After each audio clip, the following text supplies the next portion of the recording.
Hello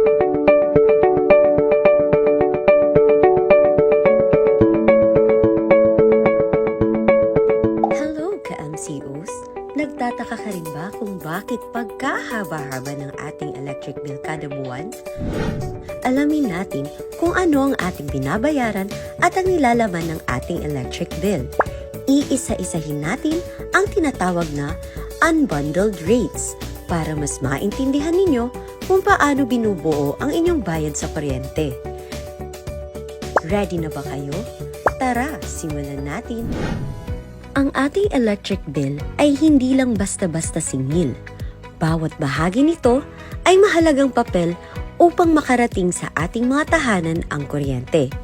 Tingnan natin kung paano nahahati ang mga unbundled rates at ano ang ibig sabihin ng bawat bahagi. Una sa lahat, tingnan natin ang generation charge. Ito ang bayad sa mga planta na nagpo-produce ng kuryente tulad ng FDC, KEPCO at WESM. Ang mga planta na ito ang may responsibilidad sa paggawa ng kuryente mula sa mga materyales tulad ng coal o langis. Ang generation charge ay kadalasang umaabot ng higit sa kalahati ng inyong bill o mga 60%. Importante ring malaman na ang generation charge ay isang pass-on charge. Ibig sabihin, kinokolekta lang ito ng Samelco 1 at nire-remit sa mga supplier ng kuryente. Sunod naman, ang transmission charge. Ito ang bayad sa National Grid Corporation of the Philippines o NGCP. Ang NGCP ang nagdadala ng kuryente mula sa mga power plants papunta sa mga distribution utilities gaya ng Samelco 1 para itong highway ng kuryente. At katulad ng generation charge, ang transmission charge ay kinokolekta ng Samelco 1 at agad naman na nire-remit sa NGCP.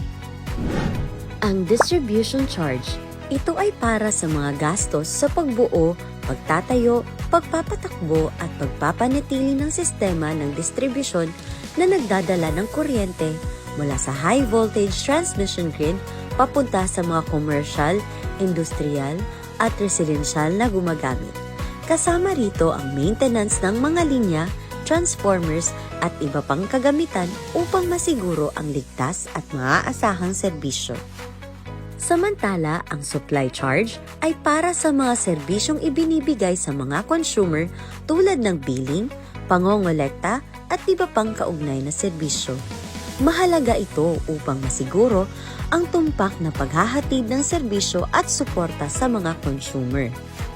At ang metering charge ay para naman sa gastos sa pagbabasa, pagpapatakbo, pag-install at maintenance ng mga pasilidad at kagamitan para sa metering.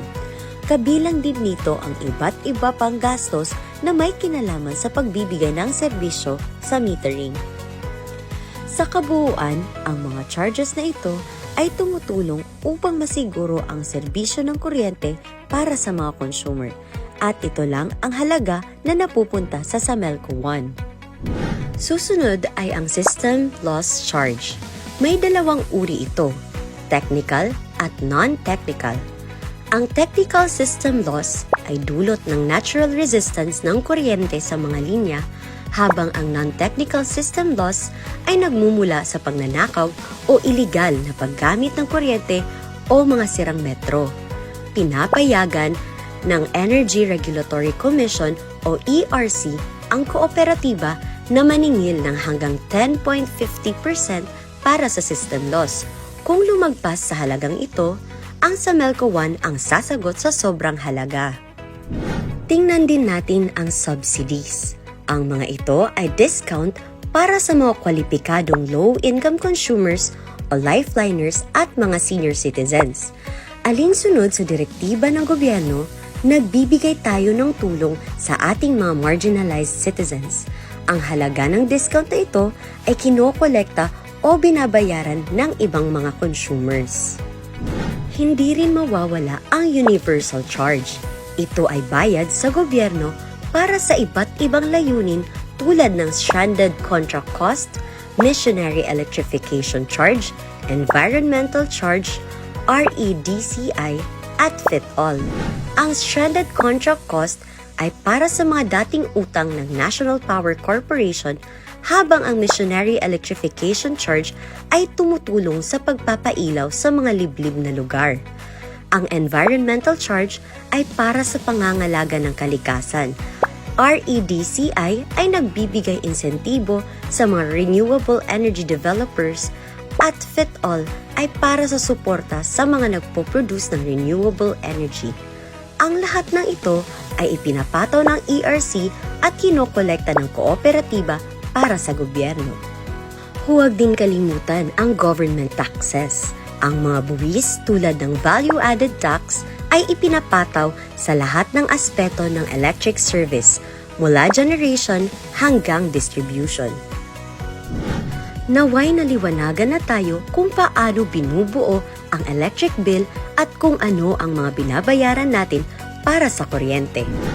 Kung may mga katanungan pa kayo, huwag mag-atubiling magtanong, mag-personal message sa ating Facebook page o tumawag sa ating hotline 0917-310-2881.